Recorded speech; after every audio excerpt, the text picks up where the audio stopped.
New Hope TV, your encounter with God. ನಿಮ್ಮೆಲ್ಲರಿಗೂ ನಮ್ಮ ಕರ್ತನಾದ ಯೇಸು ಕ್ರಿಸ್ತನಿಂದ ಕೃಪೆಯು, ತಂದೆಯಾದ ದೇವರಿಂದ ಶಾಂತಿಯು ಉಂಟಾಗಲಿ. ನಮ್ಮ ಧ್ಯಾನಕ್ಕಾಗಿ ಸಂತ ಪೌಲನು ತೀತನಿಗೆ ಬರೆದ ಪತ್ರಿಕೆ 2ನೇ ಅಧ್ಯಾಯ 9-10 ವಚನಗಳನ್ನು ಓದುತ್ತೇನೆ.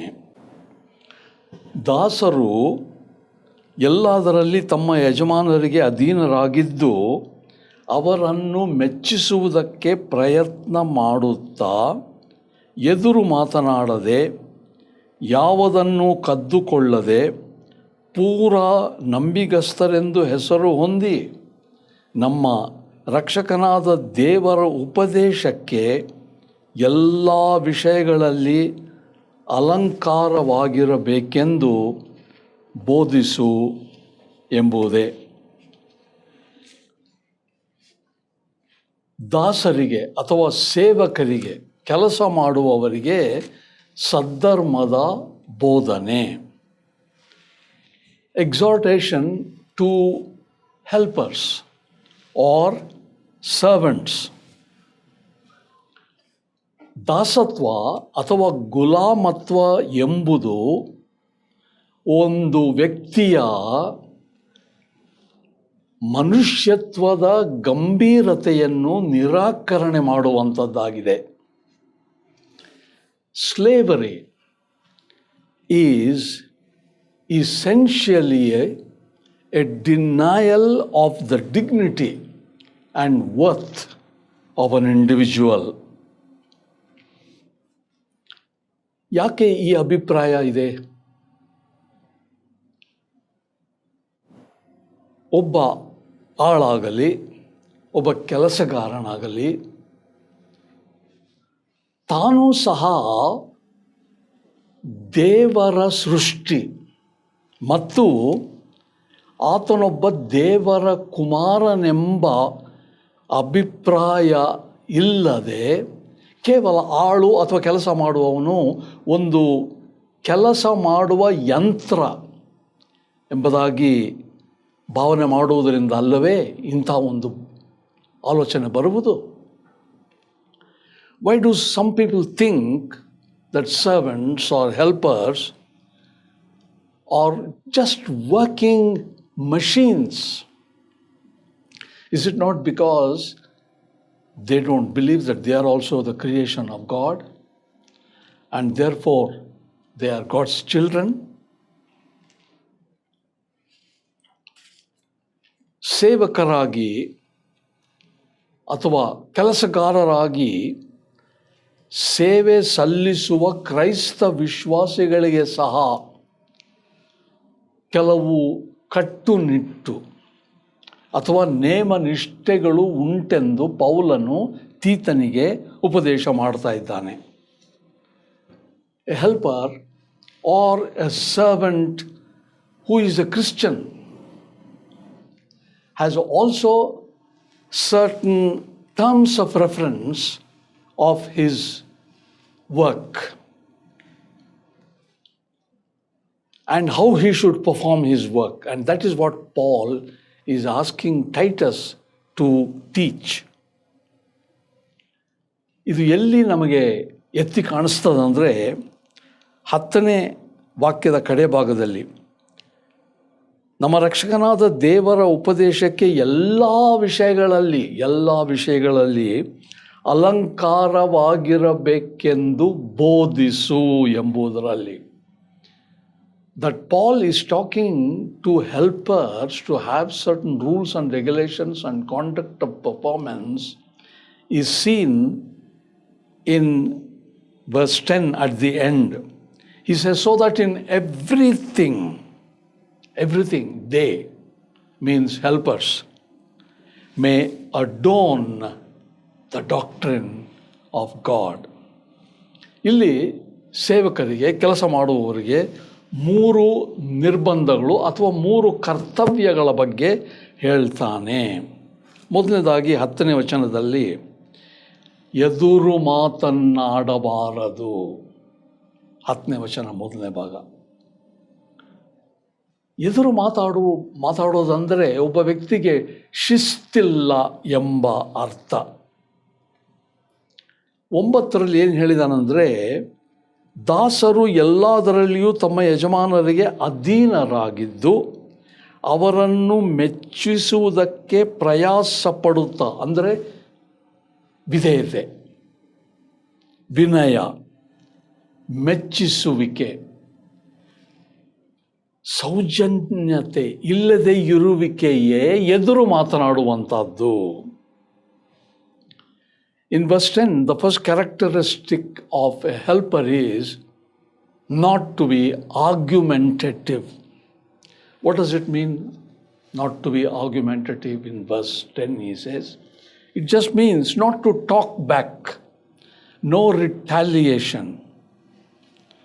And then he talks about in the previous verse, to be submissive is to be what? To be courteous, not only in speech but in behavior, and to regard the master with utmost honor. ಕೆಲಸಗಾರರು ತಮ್ಮ ವಿಧೇಯತೆ, ತಮ್ಮ ಪ್ರಥಮ ಸದ್ಗುಣ ಎಂಬುದನ್ನು ಮರೆಯಬಾರದೆಂಬುದೇ ಪೌಲನು ತೀತನ ಮೂಲಕ ಬೋಧನೆ ಮಾಡ್ತಾ ಇರೋದು. All helpers, all servants should never forget that their first virtue is obedience to their master or boss. ಎದುರು ಮಾತಾಡಬಾರದು. 2ನೇ ಗುಣಲಕ್ಷಣ ಅದೇ ವಚನದಲ್ಲಿ, 10ನೇ ವಚನದಲ್ಲಿ, ಯಾವುದನ್ನು ಕದ್ದಿಟ್ಟುಕೊಳ್ಳದೆ, ಅಂದರೆ 2ನೇದು ಕದಿಯಬಾರದು. The second virtue he is talking about in the same verse is not to pilfer. ಸಾಧಾರಣವಾಗಿ ನಮ್ಮ ಮನೆಯಲ್ಲಿ ನಮಗೆ ಸಹಾಯ ಮಾಡುವವರು, ಕೆಲಸಗಾರರು ಏನು ಮಾಡ್ತಾರೆ, ಸಣ್ಣ ಪುಟ್ಟ ವಸ್ತುಗಳನ್ನು ಅಪಹರಿಸುವ ಒಂದು ಹವ್ಯಾಸ ಅವರಲ್ಲಿ ನಾವು ಕಾಣ್ತೇವೆ. ಅಥವಾ ಕೆಲವರಲ್ಲಿ ಇದೊಂದು ಚಟ, ಏನೋ ಸಣ್ಣ ಪುಟ್ಟ ಸಾಮಾನುಗಳನ್ನು, ವಸ್ತುಗಳನ್ನು ಅಪಹರಿಸುವಂಥದ್ದು. ಇದು ಕಂಡು ಬಂದಿದೆ ಅನೇಕರಲ್ಲಿ. Pilfering is a very common trait among many helpers and those who work in our homes. ದಾಸರಾಗಲಿ, ಕೆಲಸ ಮಾಡುವವರಾಗಲಿ, ಸಹಾಯ ಮಾಡುವವರಾಗಿ ಯಾಕೆ ಈ ಸಣ್ಣ ಪುಟ್ಟವುಗಳನ್ನು ಅಪಹರಿಸ್ತಾರೆ? ಯಾಕೆ ಇದನ್ನು ಕಳ್ತನ ಮಾಡ್ತಾರೆ? Why do helpers generally pilfer? 2-3 ಕಾರಣಗಳಿವೆ. ಮೊದಲನೇದಾಗಿ, ಅವರು ಬಡವರು. ಯಜಮಾನರಿಗಿರುವಂಥ ಕೆಲವು ವಸ್ತುಗಳನ್ನು ಕೊಳ್ಳುವ ತ್ರಾಣ ಶಕ್ತಿ ಅವರಿಗಿಲ್ಲ. ಆದ ಕಾರಣ ಸಣ್ಣದು ತಾನೆ, ಸ್ವಲ್ಪ ತಾನೆ ಎಂಬುದಾಗಿ ತಕ್ಕೊಳ್ಳುವ ಒಂದು ಭಾವನೆ ಇರ್ತದೆ. First of all, the poor are helpers. They look at things and they say, I can't afford to purchase this. And so there is a tendency just to pilfer small things. 2ನೇದಾಗಿ, ಅನೇಕರಲ್ಲಿ ಆಶೆ ಎಂಬುದು, ಕೆಲವರಲ್ಲಿ ಆಶೆ ಮಾತ್ರ ಅಲ್ಲ, ಅತಿ ಆಶೆ. ಇದು ಮಾನವ ಸ್ವಭಾವದ ದೊಡ್ಡ ಬಲಹೀನತೆ, ಆಶೆ, ಅತಿ ಆಶೆ ಎಂಬುದು. The second problem is, because the helpers are generally poor, they also have their desires. Sometimes desire turns into greed, and this is a very common human tendency or character or nature. ಕ್ರೈಸ್ತ ವಿಶ್ವಾಸಿಗಳು ಯಾರೇ ಆಗಿರಲಿ, ಕೆಲಸಗಾರರೋ, ಸಹಾಯ ಮಾಡುವವರೋ, ನಮ್ಮಲ್ಲಿ ವಂಚನೆ ಇರಬಾರದು, ಪ್ರಾಮಾಣಿಕತೆ ಇರಬೇಕು. ಇದೊಂದು ಲಕ್ಷಣ ಮಾತ್ರ ಅಲ್ಲ, ಸದ್ಗುಣ. ಕೆಲಸಗಾರರಲ್ಲಿ ಪ್ರಾಮಾಣಿಕತೆ ಎಂಬುದೊಂದು ಸದ್ಗುಣ. A Christian helper or a servant needs to be honest first and foremost. and there should be no deceit. And this is certainly the virtue of every Christian helper. ಎದುರು ಮಾತಾಡಬಾರದು, ಕದಿಯಬಾರದು. ಮೂರನೇದು, ನಂಬಿಗಸ್ತರಾಗಿರಬೇಕು. ದಾಸರು ಎಲ್ಲದರಲ್ಲಿಯೂ ಎದುರು ಮಾತನಾಡದೆ, ಕದ್ದುಕೊಳ್ಳದೆ ಪೂರಾ ನಂಬಿಗಸ್ತರಾಗಿರಬೇಕು. ಮೂರನೇದು. First he says not to be argumentative. Second, not to pilfer. And third he says helpers should display integrity, fidelity.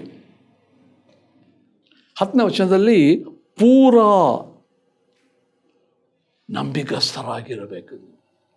ನೋಡಿ, ಕ್ರೈಸ್ತ ವಿಶ್ವಾಸಿಗಳಲ್ಲಿ ಇರುವಂತಹದ್ದು ಒಂದು ಗುಣಲಕ್ಷಣ ಏನಂದರೆ, ಕೇವಲ ನಂಬಿಗಸ್ತಿಕೆ ಮಾತ್ರ ಅಲ್ಲ, ಸಂಪೂರ್ಣ ಪೂರ ನಂಬಿಗಸ್ತಿಕೆ. ಅಂದರೆ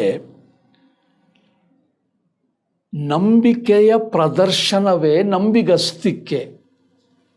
ನಾವು ಯೇಸು ಸ್ವಾಮಿ ನಂಬ್ತೇವೆ ಅಂತ ಹೇಳ್ತೇವೆ, ಆದರೆ ನಮ್ಮ ಕೆಲಸ ಕಾರ್ಯಗಳಲ್ಲಿ, ಸಣ್ಣ ಪುಟ್ಟ ವಿಷಯಗಳಲ್ಲಿ ನಂಬಿಗಸ್ತಿಕೆ ಇರಬೇಕು.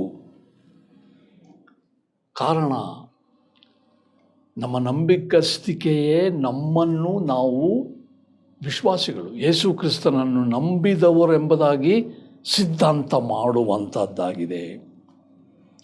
Faithfulness or integrity is the display outwardly of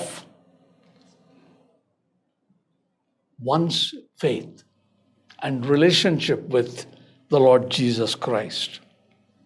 This quality of faithfulness and integrity indicates that such and such a person is a believer in Jesus Christ, because he can be trusted or she can be trusted. Honesty, integrity. ಇದು ಬಹಳ ಮುಖ್ಯ. 10ನೇ ವಚನದ ಕಡೆ ಭಾಗದಲ್ಲಿ ನಮ್ಮ ರಕ್ಷಕನಾದ ದೇವರ ಉಪದೇಶಕ್ಕೆ ಎಲ್ಲ ವಿಷಯಗಳಲ್ಲಿ ಅಲಂಕಾರವಾಗಿರಬೇಕೆಂದು ಬೋಧಿಸು ಎಂಬುದಾಗಿ ಈ 10ನೇ ವಚನವನ್ನು ಮುಕ್ತಾಯ ಮಾಡ್ತಾನೆ. ಅಲಂಕಾರವಾಗಿರಬೇಕೆಂಬುದು ಒಂದು ಬೋಧನೆ. ಯಾವುದರ ಬಗ್ಗೆ? ಎಲ್ಲ ವಿಷಯಗಳಲ್ಲಿ. ಅಂದರೆ ಇದೊಂದು ಸಾಧಾರಣವಾದ ಬೋಧನೆ ಅಲ್ಲ, ಇದೊಂದು ಉದ್ದೇಶಪೂರ್ವಕವಾದ ಬೋಧನೆ, ಒತ್ತಿ ಹೇಳಿದಂಥ ಒಂದು ಬೋಧನೆ. ಇನ್ 10th verse, at the very end, he says that or so that. It is a purpose clause. In order that, so that they may adorn the doctrine of God, our Savior, in which showing their faith in all things, in everything. ಅಲಂಕಾರ ಅಂದರೆ ಏನು? ಸಾಧಾರಣ ನಮಗೆ ಅಲಂಕಾರ ಕೊಡುವಂಥದ್ದು ಒಂದು ಆಭರಣವೇ ಅಲ್ಲವೇ? ವ್ಯಕ್ತಿಯ ಸೌಂದರ್ಯವನ್ನು ಬಡಾವಣೆ ಮಾಡೋದು, ಹೆಚ್ಚು ಮಾಡುವಂಥದ್ದು ಯಾವುದು?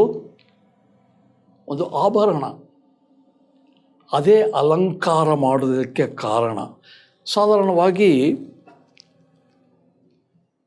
ಹೆಣ್ಣು ಮಕ್ಕಳು ತಮ್ಮ ಸೌಂದರ್ಯವನ್ನು ಹೆಚ್ಚಿಸಲು ಆಭರಣಗಳನ್ನು ಉಪಯೋಗಿಸ್ತಾರೆ. ಆಭರಣಗಳನ್ನು ಧರಿಸಿದ ಹೆಣ್ಣು ಮಕ್ಕಳು ಸೌಂದರ್ಯವಾಗಿ ಕಾಣಿಸ್ತಾರಲ್ಲವೇ? ಕಾರಣ, ಆಭರಣಗಳು ನಮ್ಮ ಗುಣ ಮಾತ್ರ ಅಲ್ಲ, ನಮ್ಮ ಸೌಂದರ್ಯವನ್ನು ಹೆಚ್ಚಿಸುವಂಥದ್ದು. This purpose class is to make life enriched with ornaments. That's why he says, adorn themselves. Ornaments or jewels enhance the beauty of a person. Especially women look, they are gorgeous in their ornaments. They adorn themselves with ornaments. ಕೆಲಸ ಮಾಡುವವರಿಗೆ ಯಾವುದು ಆಭರಣ, ಯಾವುದು ಕೆಲಸಗಾರರಿಗೆ ಸಹಾಯ ಮಾಡುವವರಿಗೆ ಸೌಂದರ್ಯವನ್ನು ಹೆಚ್ಚಿಸುವಂಥದ್ದು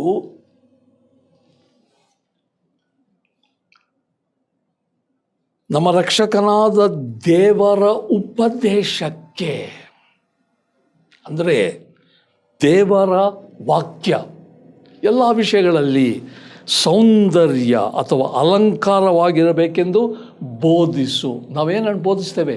ವಾಕ್ಯವನ್ನೇ ಬೋಧಿಸೋದು. ಕೇವಲ ಈ ಸಹಾಯ ಮಾಡುವ ವ್ಯಕ್ತಿಗಳಿಗೆ ಮಾತ್ರ ಅಲ್ಲ, ಎಲ್ಲ ಕ್ರೈಸ್ತರಿಗೆ ಸೌಂದರ್ಯವನ್ನು ಹೆಚ್ಚಿಸುವಂಥದ್ದು ಯಾವುದಂದರೆ, ಅಲಂಕೃತವಾಗಿರುವುದು ಯಾವುದಂದರೆ ದೇವರ ವಾಕ್ಯ. ಆದ ಕಾರಣ ದೇವರ ವಾಕ್ಯದಿಂದ ನಿನ್ನ ಬಾಳನ್ನು ಅಲಂಕರಿಸು. ನಿನ್ನ ಸೌಂದರ್ಯ ಉತ್ಕೃಷ್ಟವಾಗುವಂಥದ್ದು ಕೇವಲ ಬಾಹ್ಯಾಚಾರದ ತೋರ್ವಿಕೆಯಿಂದಲ್ಲ, ಬದಲಾಗಿ ವಾಕ್ಯದ ಆಧರಣೆಯ ಮೇಲೆ ಎಲ್ಲ ಗುಣಲಕ್ಷಣಗಳು ಬರ್ತವೆ. ಒಬ್ಬ ವ್ಯಕ್ತಿಯ ಸೊಗಸು ಹೆಚ್ಚಬೇಕಂದರೆ ದೇವರ ವಾಕ್ಯದ ಆಧಾರವೇ. The purpose of teaching, says Paul to Titus, is to make God's word an ornament in their lives, which will enhance their character. Just like ornaments enhance the beauty, the outward beauty of a person, God's word will enhance the inward beauty, nature of a person. ನೀವು ಯಾವ ಗುಂಪಿಗೆ ಸೇರಿರಬಹುದು? ಹಿಂದಿನ ವಚನಗಳಲ್ಲಿ ಹಿರಿಯರಿಗೆ, ಮಹಿಳೆಯರಿಗೆ, ಸ್ತ್ರೀಯರಿಗೆ, ಯವನಸ್ಥರಿಗೆ, ಮಕ್ಕಳಿಗೆ ಹೇಳಿದ ಮೇಲೆ ದಾಸರಿಗೆ ಹೇಳ್ತಾನೆ. ಕಡೆಯದಾಗಿ ಹೇಳುವಂಥದ್ದು ಏನೆಂದರೆ, ಎಲ್ಲ ಗುಂಪಿಗೂ ಸಹ ನೀವು ಯಾರೇ ಆಗಿರಬಹುದು, ದಾಸರೋ ಯಜಮಾನರೋ, ಹಿರಿಯರೋ ಕಿರಿಯರೋ, ಗಂಡಸರೋ ಹೆಣ್ಣು ಮಕ್ಕಳೋ, ನಮ್ಮ ಜೀವನ ಅಲಂಕೃತವಾಗಬೇಕಾದರೆ, ನಮ್ಮ ಬಾಳಿಗೆ ಸೊಗಸು ಬೇಕಾದರೆ ದೇವರ ವಾಕ್ಯದಿಂದಲೇ ಎಂಬುದಾಗಿ ಉಪದೇಶ. Whichever category you belong to. He has been earlier talking about elders. He's talking about men, women. He's talking about young people. He's talking about children. Now he's talking about helpers. Irrespective of the category you and I belong to, he says, our life will be adorned. The beauty of our life will be enriched only by God's word. It is very important that we make God's word the jewel of our life. ಕನ್ನಡದಲ್ಲಿ ಒಂದು ಗಾದೆ ಇದೆ, ಏನಂದರೆ ಕೈ ಬಾಯಿ ಸರಿ ಇರಬೇಕು. ಅಂದರೆ ಏನು? ಕೈ ಸರಿ ಇರಬೇಕಂದ್ರೆ ನಾವು ಯಾವುದನ್ನು ಅಪಹರಿಸಬಾರದು, ಕದಿಯಬಾರದು. ಬಾಯಿ ಸರಿ ಇರಬೇಕೆಂದರೆ ಸತ್ಯ ನಮ್ಮಲ್ಲಿರಬೇಕು. There is a saying in Kannada which says, your hand and your mouth should be upright. Okay. What does it mean? We should not pilfer anything, take anything which belongs to others, covet anything. And our speech should be upright. ಹೀಗಾಗುವಂತೆ ದೇವರು ನಮಗೆ ಸಹಾಯ ಮಾಡಲಿ. ಯಾವುದೇ ಗುಂಪಿಗೆ ನಾವು ಸೇರಿದ್ದರೂ ದೇವರ ವಾಕ್ಯದಿಂದ ನಮ್ಮ ಬಾಳು ಅಲಂಕೃತವಾಗಲಿ. ಪ್ರಾರ್ಥನೆ ಮಾಡೋಣ. ತಂದೆಯಾದ ದೇವರೇ, ಕಠಿಣವಾದ ಬೋಧನೆ ನಾವು ನೆನೆಸ್ತೇವೆ. ನಮ್ಮ ಸೌಂದರ್ಯ ನಮ್ಮ ಬಟ್ಟೆ ಬರೆಯಿಂದ, ನಾವು ಹೊರಗೆ ಹಾಕಿಕೊಳ್ಳುವ ಆಭರಣಗಳಿಂದ. ಆದರೆ ಪೌಲನಲ್ಲಿ ಒಂದು ಖಚಿತವಾದ ರೀತಿಯಲ್ಲಿ ದೇವರ ವಾಕ್ಯವೇ ನಿಮ್ಮ ಜೀವನಕ್ಕೆ ಆಭರಣ. ನಿಮಗೆ ಸೌಂದರ್ಯ ಕೊಡುವಂಥದ್ದು ಪ್ರಾಮಾಣಿಕತೆ, ವಿಧೇಯತೆ, ನಂಬಿಕೆ. ನಮ್ಮನ್ನು ನೀನು ಕ್ಷಮಿಸಬೇಕು ಸ್ವಾಮಿ, ಯಾಕಂದರೆ ನಾವು ಅನೇಕ ಸಾರಿ ಬಾಹ್ಯಾಚಾರಕ್ಕೆ ಹೆಚ್ಚಿನ ಬೆಲೆಯನ್ನು ಕೊಟ್ಟು ನಮ್ಮನ್ನು ಅಲಂಕರಿಸಿಕೊಳ್ತಾ ಇದ್ದೇವೆ. ನಾವು ನಿನ್ನ ವಾಕ್ಯದ ಆಭರಣವನ್ನು ತಕ್ಕೊಂಡು ಅದರಿಂದ ನಾವು ಅಲಂಕೃತರಾಗುವಂತೆ ಪ್ರಭುವಾದ ಯೇಸು ಕ್ರಿಸ್ತನಲ್ಲಿ ಪವಿತ್ರಾತ್ಮನ ಸೇವೆಯಲ್ಲಿ ನಮ್ಮನ್ನು ನೀನು ಪರಿವರ್ತನೆ ಮಾಡಬೇಕೆಂದು ತಂದೆಯಾದ ದೇವರನ್ನು ಅತಿ ವಿನಯದಿಂದ ಬೇಡಿಕೊಳ್ಳುತ್ತೇವೆ. ಆಮೆನ್.